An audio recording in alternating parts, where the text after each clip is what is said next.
If you like capturing monsters, then you might like Monster Kingdom Jewel Summoner, because that may be the main selling point of the game. Developed by Gaia, a team that does not exist today, and published in the year 2006 in Japan by Sony, and in the year 2007 in North America by Atlus. No, Europe got nothing. Monster Kingdom Jewel Summoner is a turn-based JRPG exclusive for the PlayStation Portable. You are Vice, a Jewel Summoner that doesn't really know how to be a Jewel Summoner at all. In this world, humans have to be trained to be Jewel Summoners, but Vice was born extra talented, I guess? His mother, a so-called Jewel Meister, died by the hands of a powerful abomination, and Vice is now searching for that abomination to take revenge with the help of a powerful jewel his mother left him. To make it short, a jewel is a crystal-shaped stone, I guess, that can be turned into a monster, while abominations are massive beasts that appear on occasion to cause the humans some trouble. Mind you, however, this is a very oversimplification, because in reality abominations and jewels have a backstory together with the humans, and it will get kind of deep in the game. I just don't want to spoil too much here. But moving on, Vice is now hunting abominations in the hopes to finally find the one that killed his mother. During his travels, he comes across an organization called the Order that trains humans to become Jewel Summoners. Again, this is an oversimplification, and more begrudgingly than anything else, Vice now starts to, in quotations, train in the Order together with two other comrades. Look, in a way, the story is kind of generic, because ultimately it boils down to MC wants revenge. There is an organization that may or may not be the bad guys, and MC has to fight evil. So the twists the story has here are mostly pretty obvious. However, it still is kind of interesting, mainly because of the backstory of humans and monsters and what led to the current problems the world now has with abominations. Also, what they are gonna do about it. So I can appreciate the story for what it is and the good elements it has together with the characters. Okay, let's get this out of the way first. The English voice acting is mostly below average. Vice's voice actor did an okay job trying to make the character more of an introvert that just wants to find the abomination and doesn't care about anything else. And thus, Vice's speeches have a very monotone and indifferent tone to them, which fits the character actually. However, there are times where the situation in the game is even life-threatening, but Vice still keeps his almost one-dimensional tone without pitch changes or anything, even though the subtitles show otherwise.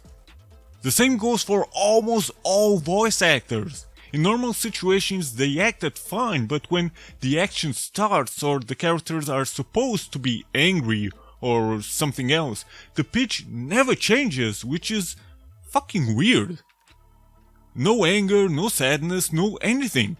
Other characters even sound way younger than they are supposed to, and the ones that try to actually voice act well, and you can see that they are trying, they sadly tend to fail at it, like Ange. But Razni did an okay job overall. Ellie talking about herself in the third person though is really annoying, but luckily it doesn't happen too often. And this point actually comes up often from Ange, that your team is not resting at all compared to Dr. Kronos' team, and so I was hoping that exhaustion would be an issue at some point for you and your team, and maybe you are forced to rest, or Ange forces you to, or you start losing control over all your monsters or something because you didn't rest, but nothing happens. Meaning this point from Ange is kind of irrelevant in the end of the day. But the characters themselves are actually fine. And now we all know what Dr. Kronos did before the events of Yu-Gi-Oh! GX. Towards the beginning of the game, you will be able to choose 2 characters for your group of 3, and you technically have a free choice. Well, but not really. Because there might be a character that simply doesn't want to work with another character, and thus you can't have them on the same team. And in a way I get it, because that actually adds a bit more character to the game when some characters already are on bad terms and refuse to work together. But at the same time, this also means that you don't have all the choices you should have in creating a team, and this eliminates the growth aspect of the game. By that I mean, for example, that 2 characters are on bad terms and refuse to work with one another in the beginning, but over time they start to appreciate each other also because they have to work together. I think this was kind of a missed opportunity, but okay. Choosing the characters won't really affect anything, at least not when it comes to the core story. The interactions they have with one another will change though, and if you want to see everything you need to replay the game multiple times. Also, your choice in the beginning, meaning choosing the characters, will affect which kind of special item you will get towards the end of the game, so yes, you have to beat the game at least 2 times to see everything. So replayability sure is in the game, and that alone makes it worth it. It's just a matter of liking the game or not. And let's be honest here, the game is fairly short, so if your mission is to see every bit of dialogue and stuff, then, well, in total you might hit 70 or maybe even 80 hours or so. But for a single run, 20 to 25-ish hours are more than enough. You've been looking at the game this whole time, so you decide if it looks good for you. I think overall it looks quite fine, but the slowdown can be massive at times, mostly when ending a battle. I doubt this is a problem with my copy of the game or my PSP, but, well, who knows. It still didn't stop me from enjoying this game. However, there could have been a bit more creativity when it comes to the monsters. They seem a bit generic even when it comes to the special jewels, but I will get to that later. Or, well, you can already see what I'm talking about here, right? Sound? Well, just take a listen. Help instruct the new candidates this year. If there's anything you need to know, you should ask him for advice.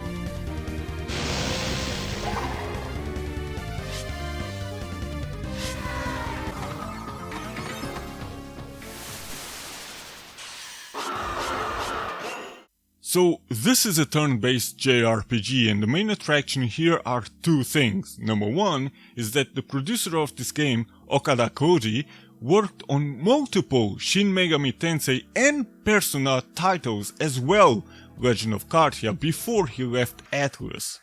After Jewel Summoner, he also worked on Folklore and Coded Souls, so his fingerprint is kind of recognizable. And if you know early Persona games well, you know what I'm talking about. And number 2, the very obvious monster capturing. I mean, this always works, doesn't it? Pokemon, Jade Cocoon, Monster Farm or Monster Rancher, Digimon and many more are good examples of this. Jewel Summoner essentially goes the same route. A route that even some other Shin Megami Tensei and Persona titles took. In a way. You fight the monsters, and if you want to capture them you need to use an elemental prism, and it works like this. The monsters all have a single element to them, and you can only capture them if you use a prism that has the same element, like a fire prism only for fire type monsters, a dark prism only for dark type monsters, etc. They go to your bank, unless you want to have them immediately in your team, and then leave them there, or, well, use them in battle. You can also exchange them for AP that you will need to upgrade your monsters, but I will get to that in a bit. Train, or even evolve. However, evolving doesn't work through training, like Pokemon for example. It only works with this fusion feature you will have through the order. You have to fuse monsters with various elemental stones, and if you fuse enough, they will evolve. But sometimes you need to fuse a monster multiple times for them to evolve, so sadly, this is something you will never really know when it happens, and you have to constantly try out. And don't worry, this screen looks complicated at first, but it's actually fairly simple. Regarding upgrading and leveling up though, you can level up as usual, and by usual I mean through battle. You know, grinding like in any other JRPG, but don't worry, the game is rather on the easy side and therefore you don't have to grind too much. Even being slightly underleveled isn't much of an issue because, as you can see here, I was fighting a level 70 Arc Abomination while two of my comrades were just at 40. Sure, the monsters they were using were special jewels called Licht and Schatten, but still 30 levels under and still the battle was a cakewalk? And mind you, Arc Abominations are post-game bosses, so Jewel Summoner isn't just easy but probably even way too easy. But still, if you don't want to grind at all, or rather grind less, you can use AP to give your monsters EXP. Since only the monsters you used in battle will get EXP and the rest doesn't, despite them being on the team, then this AP option is actually pretty helpful to, well, for example, level up your main monster through battle while the rest levels through AP that you can earn after every fight. But then again, even though each character has 3 monsters on the team, I mainly only used 1 per character. And once I had Deus, you get him automatically near the end of the game, and he is insanely powerful, then, well, I was almost bored to death. Look, I don't mind easy games, but when a game is easy from the very start and does everything possible to be beyond easy until even post-game, then that's an instant negative, I'm sorry. Deus should have been an optional monster post-game, just like Licht and Schatten. Yes, I'm still talking about AP because I'm not done. You can upgrade all attacks from all monsters and even upgrade their individual stats.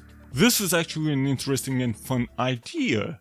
It had potential to be a very strategic one as well, but once again, if your game is this easy, then there's little point to really upgrade anything. Well, maybe if you want to battle online, because in the game you can do that. At least it seems that way.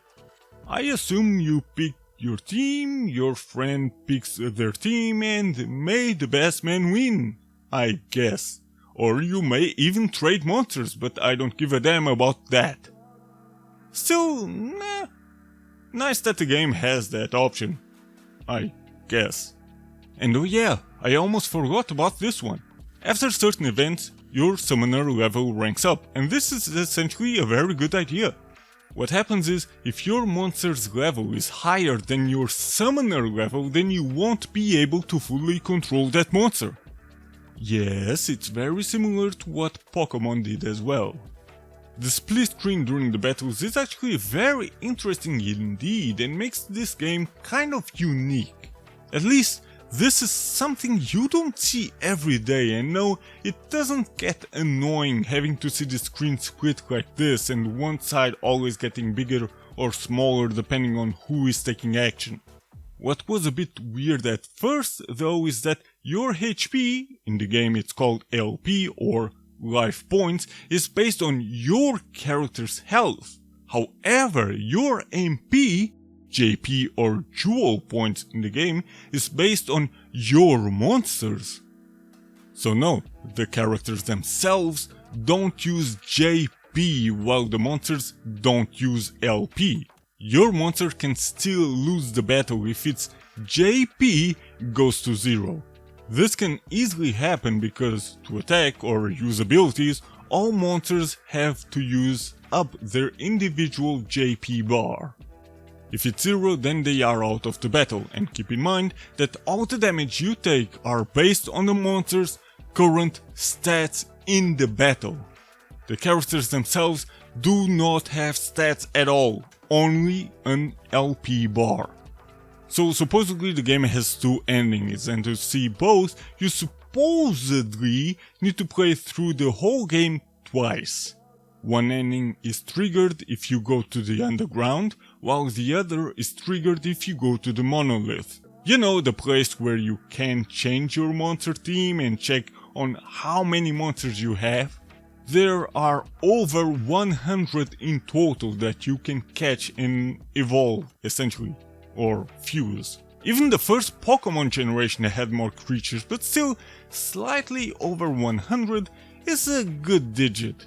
There is still something to do post-game. There is a new dungeon where you get 2 new monsters called Lisht and Shatten, and yes, Shatten will be very familiar to anybody that paid attention to the beginning of the game.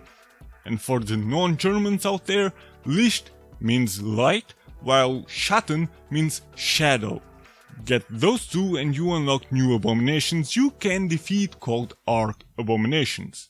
There are 7 in total around the world, and they aren't really hidden. If you remember where you've beaten the story-related abominations, then that's where the Arc ones will be. Well, most of the time.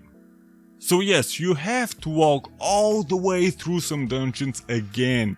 That includes fighting level 10 and under monsters while you are 60 plus. But at least when you want to get out of those dungeons, you can use the save point and teleport outside. And one final thing though, do you see this? Essentially these are abilities that you learn throughout the game that will help you out during your exploration. Some areas are dark and you need to light them up. On others you have to hover over certain spots, or you can find out how many chests still are in a specific dungeon.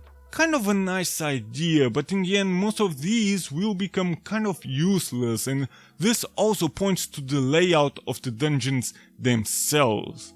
I mean, the layouts are fine on their own, but with these abilities I think the dungeons could have added more traps or make you being able to read these obelisks, I guess, relevant.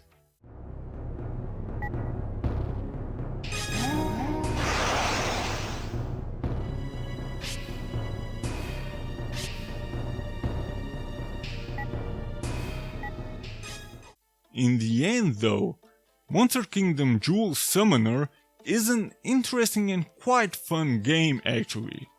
The fun part will mostly come from the monster capturing and evolving, even though I did not catch them all.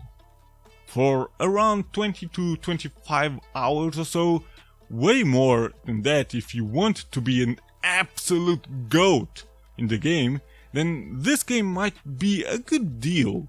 Maybe if the monsters were a bit more inventive, the difficulty was way higher, and maybe the characters' interactions and teamwork actually affected the story, then this game would probably be beyond underrated. As is though, it still is worth getting and worth playing despite the few things that it could have done a bit better.